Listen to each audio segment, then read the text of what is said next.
Hey, what's going on, guys? Today I'm coming to you to talk about the 5 requirements that it would take to purchase your first home. Yes, this video is dedicated to all my first-time home buyers, all my people aspiring to purchase a new home for themselves and their family, and for all my people maybe looking to purchase their first investment property to which they can rent out and create passive income for themselves.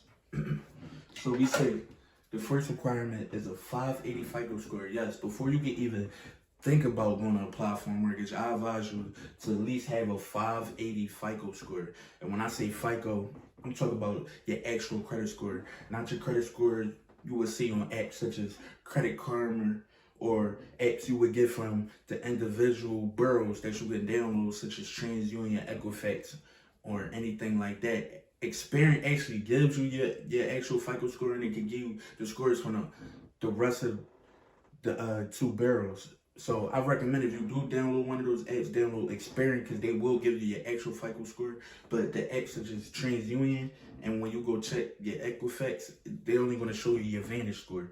So you want to make sure you go to websites such as Experian.com, myfico.com, annualcreditreport.com. They will give you your actual FICO score.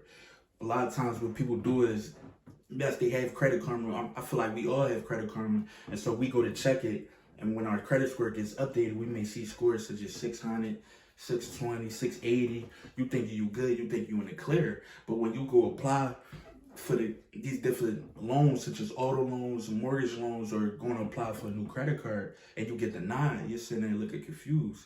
The confusion may come from you thinking that the Credit Karma scores are accurate when they're not accurate at all. We want to rely on our FICO score. So like I said, we want to go to websites such as Experian.com, myfico.com, or annualcreditreport.com, or even identityiq.com. You can sign up with them, and they will give you your FICO scores from all three boroughs. And what I like about Experian is that when you sign up for Experian and you check your FICO scores, not only do they give you your FICO scores from TransUnion, Equifax, and Experian, they let you check how you look from the auto lenders, the mortgage lenders, and the credit card lenders. So you will have like various amounts of scores, and it's giving you an accurate depiction of how you look to these people. So when you go apply for these loans, if you have your actual FICO score, it will create more confidence for you and more assurance that, all right, I should be good. I should be able to qualify and get this loan today.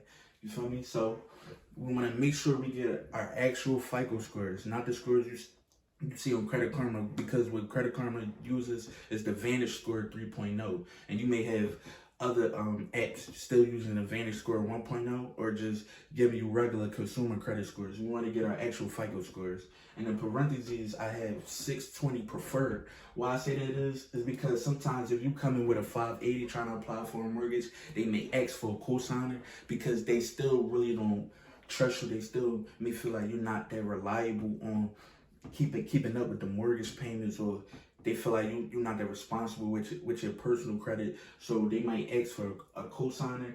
Plus, when you have just the bare minimum of 580 FICO score, your interest rates for your mortgage loan will be way higher than as if you have a 620, 640, 680, 700, as y'all know. So we want to say 620 preferred, just to give you more assurance that you'll be cleared to qualify for the loan. Second requirement is 2 years of steady income. Now,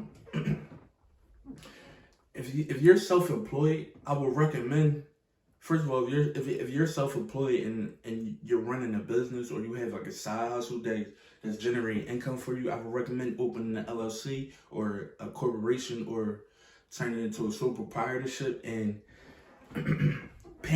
putting yourself on payroll under the LLC. That's another thing we may talk about in the near future. Putting yourself under payroll under LLC, because if you're self-employed, a lot of times the mortgage lenders, they may not accept it because you don't have a paper trail. You don't have something showing that you had the money coming in. So you may need 2 years of W-2s. You may need to show two months worth of pay stubs and 2 months worth of bank statements, just to give them extra clarity on where this income is coming from and how much you actually make every month. So yeah, like I said, 2 years of steady income. You want to have had a full-time job for the past 2 years, or you want to have had an adequate amount of income through your self-employment businesses or your actual business, to where you're not self-employed, you're just a CEO, you sit back, you let the systems of the business generate money for you. So you want to have something showing that. Number 3, you want to be below 40% DTI. What does DTI mean? Debt to income ratio. So you want to be below 40%.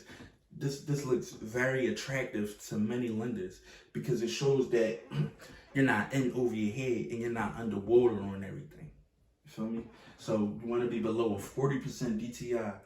Debt can be, our normal living expenses, such as our car note, our rent/mortgage every month, our credit card bills, our cell phone bills, our insurance bills, things of that nature. That's what's considered debt. And so when you have below a 40% debt to income ratio, that shows the mortgage lender that if you make your monthly mortgage payment, you'll still have a nice amount of room to wiggle with, to where you're not broke, or you're not in over your head, or you're not a hair away from poverty. So we want to have a below 40% debt to income ratio to give the lender and to give yourself more comfortability. 4th, you want to have at least 3.5% of the purchase price. Yes, 3.5% of the purchase price. This will be applied to your mortgage loan when you get to the closing table, because a lot of times mortgage lenders, they don't like to lend more than 97% of the appraised value of the property. So sometimes you may have to put 3.5% down. Sometimes you may have to put 10% down. Sometimes you can even put 20% down just to bring your monthly payments down and to bring your insurance rates, your interest rates down too. I'm sorry. And 5, you want to have a knowledgeable, skilled, expert, licensed realtor, and that's when I come into play. If you're looking to buy a home, these are all the requirements you would need. Lastly, you want to have a knowledgeable realtor. So this is where I come into play. If you're looking to buy, sell, or invest in real estate, please feel free to contact me. I'll be sure to make it happen. So this is my video guide for the day, guys. I want to thank you for tuning in. Yes, there will be more valuable information to come, so make sure you stay tuned. I'm going to keep y'all up to date on everything going on in the real estate industry, in the credit industry, and the construction industry. So please stay tuned. Thank you.